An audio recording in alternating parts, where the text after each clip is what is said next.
Welcome. You're listening to the Keeping Ashland Healthy podcast, a podcast production of the Mental Health and Recovery Board of Ashland County, Ohio. Thanks for joining us.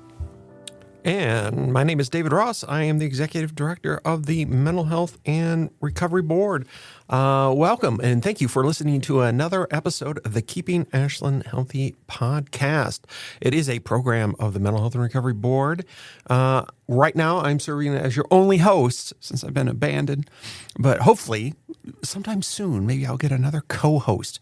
You know, I'm in the process of vigorously interviewing several potential candidates, but I only want the best for you, audience. In today's episode, we are going to explore some practical ways to support mental health and well-being during the holiday season. That's right. There's some holiday background music that is in the public domain, so don't sue me. Today, we're talking about something that affects every one of us, meaning and purpose. This has really come to mind lately as I've been reading a lot of the research and technical journals and just general news. I keep seeing this same theme emerging that folks that might be struggling with mental health or substance use issues, a root cause of many of these challenges is lack of meaning and purpose. So I wanted to focus on that as we are finishing up 2025, beginning to start 2026. When people feel connected to purpose, they handle stress better, recover faster, and experience greater overall well-being.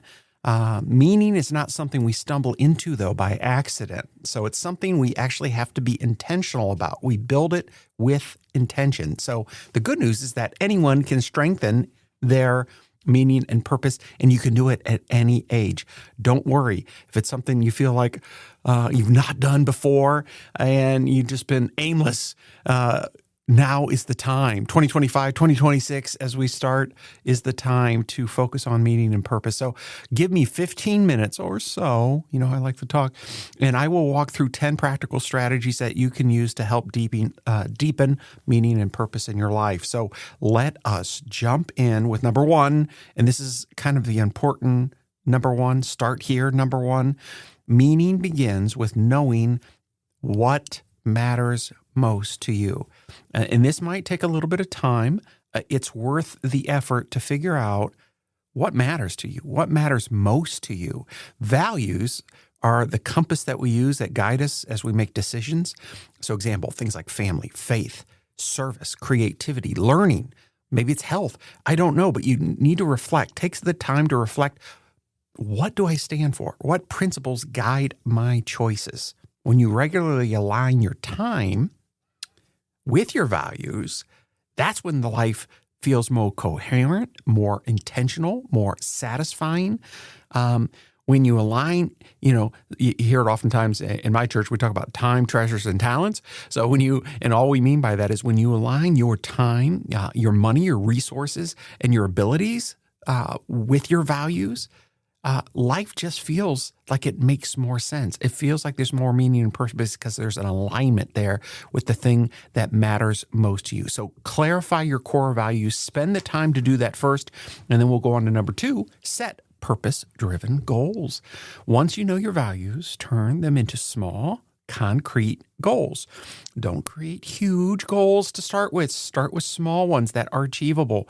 Purpose isn't created in big leaps. Typically, it grows through small steps, and then you repeat those small steps over time. So whether it might be reconnecting with somebody, improving your health, exploring a new interest, goals create momentum and hope. And if you set those goals that they're achievable and they're concrete, that's what builds the momentum. If you set these unrealistic goals that are huge and then you don't achieve them, surprise, surprise, it really kills momentum, okay? So make sure that when you set these goals that they are purpose-driven and they are achievable, reasonable goals, okay? You don't want to lose 50 pounds in a week. You want to lose a pound or two in a week, for example. Serve others regularly. This one is interesting because I think there's a lot of culture in the United States in particular that stresses self above others. But this is just the opposite. others above self. Now, that might sound, David, how dare you? But I really want you to think this through. And again, everything I'm telling you has research that supports it. So serving others is one of the strongest sources of purpose in our own lives, by serving others. So think about that. Helping a neighbor, mentoring a young person, volunteering through your church or your civic club. These acts connect you to something bigger than you. And guess what? That's a good thing. In Ashland County, we see this every day we have plenty of nonprofits that you can be involved with. Some of you know, I'm with the Ashland Noon Lions, for example. It's a great group. One of the things we're doing here in a few weeks is ringing the bells for the Salvation Army Croc Center. You'll see me out at Bueller's. Stop by and donate.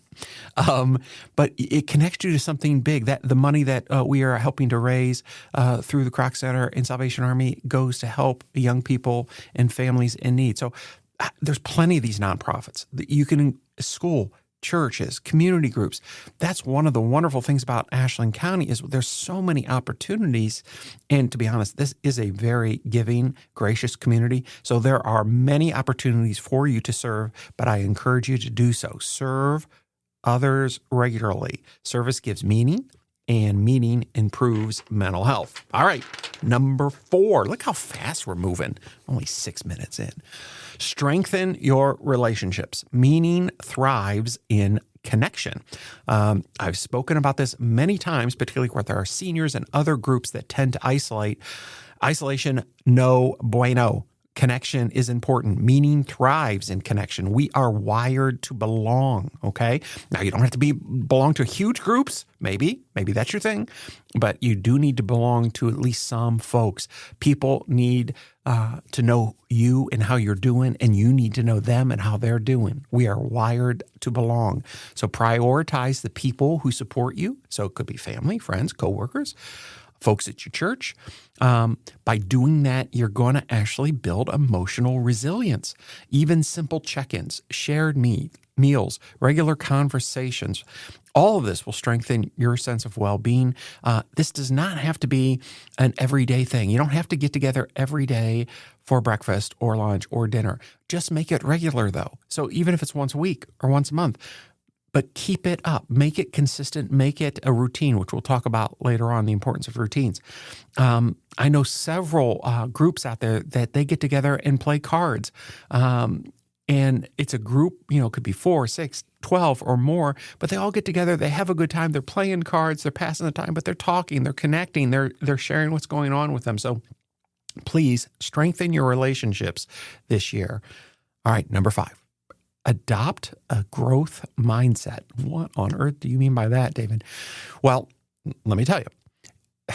And I say this a lot with some of the younger folks that I'm talking with. Guess what? Older folks know this. Life is full of setbacks. Things do not always turn out the way we think they should or the way we plan for. So the way you approach the setbacks that life throws at us is critical. So this is where this growth mindset comes in. So what I mean by this is meaning grows when we view challenges as opportunities to learn. So rather than being crushed by something that didn't turn out, whether it was a relationship or a job, financial, school, could be anything. When the challenge is you see that challenge, the adversity that has come up, the setback that has occurred. If you see that as a challenge and an opportunity to learn and to grow from it rather than a threat, that's when that growth mindset, it helps you. You will grow from it. You'll be more flexible. You'll be more hopeful. You'll be more open to new opportunities. There's an old expression, whenever one door closes, another door opens. And that really is the case, but only if you adopt this growth mindset and you're looking for it. If you say, because such and such didn't happen, that's it. That's the end. Nothing will ever be good again. That is not a growth mindset. So you will only see, the possibilities and actually what you can learn from the setback, the thing that happened or didn't happen that you wanted. If you have this open mindset, it will help you to stay flexible and hopeful. And if you're a young person listening, let me tell you, you might as well get this growth mindset now because life is full of setbacks. Things are not always going to go the way you envision or you think they should. So please, I encourage you to adopt that growth mindset. It'll serve you well in the short term as well as throughout your life. All right, number 6, engage in meaningful work or activities. Oh, how many times have you heard me talk about this, particularly in the mental health substance use field? We say work is recovery. That's a tagline that we attach to our IPS supported employment program over at Appleseed. But this is for everybody. Meaningful work, meaningful activities are critical. We talked about being wired for relationships. We are wired for work. If you're a faith believing person, read Genesis. Prior to the fall, we were working, and there's often been said we serve a working God. He was working. We've been working. Work is critical. Purpose often comes from using your strengths. Maybe that's your job. Maybe it's at a hobby. Maybe it's a role you play in a family, a community, but spend the time doing the things that fit your skills and interests. Your sense of meaning will grow naturally from doing these meaningful work or activities, okay? Now, I've heard people say, well, David, I don't find a huge amount of meaning in my work. It's the kind of work that maybe it's a bit stale. So, okay, find that in some of your extracurricular, your avocational, your things you do outside of work. But find meaningful work or activities. It's critical to help you develop skills, interests, and your sense of meaning and purpose will grow. All right, number 7, practice reflection and gratitude. Slowing down, even briefly, can help you notice the good in your life. It's important to slow down. U.S. is known for its fast pace. So sometimes slowing down might seem like, hey, David, I don't have time to slow down. I always love that line from the original Predator. I ain't got time to bleed. You remember who said that? Well, he used to be a wrestler. That's your only hint. I ain't got time to bleed. But slow down, even briefly. It will help you notice the good that's going on in your life. Some people love the journal. I hate it, but some people love it. All right. But somehow reflect. You can use prayer, quiet time, gratitude exercises, deepen awareness, and reconnect you to what matters. So whatever that exercise might be, maybe you're not a journaler, maybe you don't pray a lot, maybe just quiet time, reflection, maybe it's a cup of coffee in the morning or in the evening. But these kinds of what we call gratitude exercises, they actually deepen your awareness and reconnect you to what matters. Gratitude isn't ignoring hardship now. It's not Pollyannish. I'm not saying you don't rationally and reasonably look at the things that are difficult, but it does recognize the things that give life richness. And here's the word, despite the challenges. So look for the richness, look for the good, look for the positive in the struggle. And again, there's another old saying, adversity reveals character, right? So we develop character through challenges, and challenges have a way of revealing who we are. And guess what? If we experience a challenge that reveals our character and we're not too happy with what's revealed, work on that. Work on that.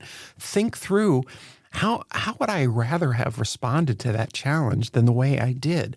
How who can I talk to about that? How can I do better the next time? Because as I said earlier, there's going to be setbacks. There always are. So there'll be plenty of opportunities to practice this. So, all right, practice reflection and gratitude. All right, we're getting towards the end. Number 8, prioritize physical well-being. I am so excited about this one. Our next RSVP conference, which is the last Wednesday in March 2026, we are going to focus our conference this year on prioritizing physical well-being. And what I mean by that is our bodies and minds are connected. Regular movement, sleep, nutrition, they all improve energy. They help our focus. They improve our resilience.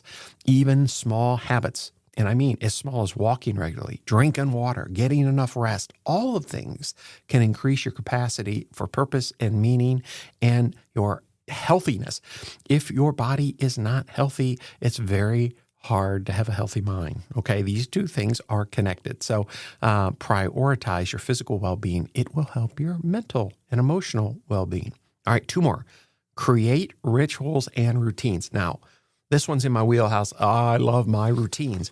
I've developed different routines over the years for different seasons of my life, but I would encourage you, if you are not a routine or rhythm person, maybe develop one or two to start with. The purpose of them, these rhythms that we develop, they help us with meaning in life. They help us to achieve some of those goals we talked about earlier. So whether it's a morning routine, a weekly check-in, like I said, with a friend, some kind of tradition or simple daily habits, they bring structure and stability. Structure and stability help put us in a position where meaning and purpose can emerge. So rituals, routines, structure, and stability come from that. The rhythms can create space for purpose to grow. So if you're constantly running from this to that with no structure, no routines, it's really hard to slow down and do some of the other things we talked about.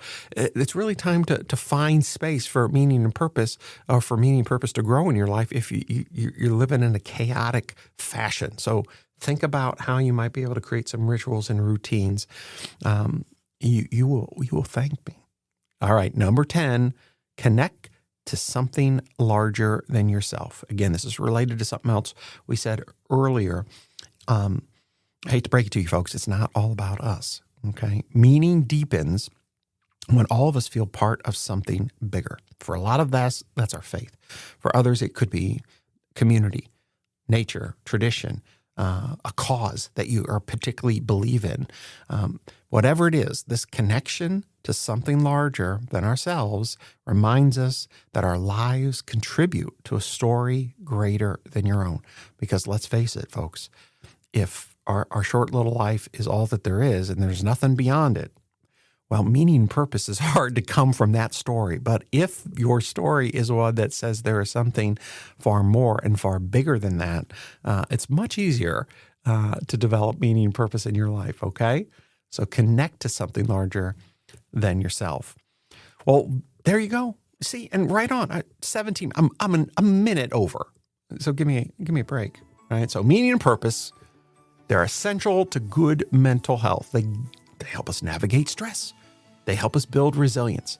They help us feel grounded, especially during challenging seasons. And for a lot of folks, the holiday season that we're in is challenging. So if you or someone you know is struggling, remember, in Ashland County, help is always available. You don't have to wait.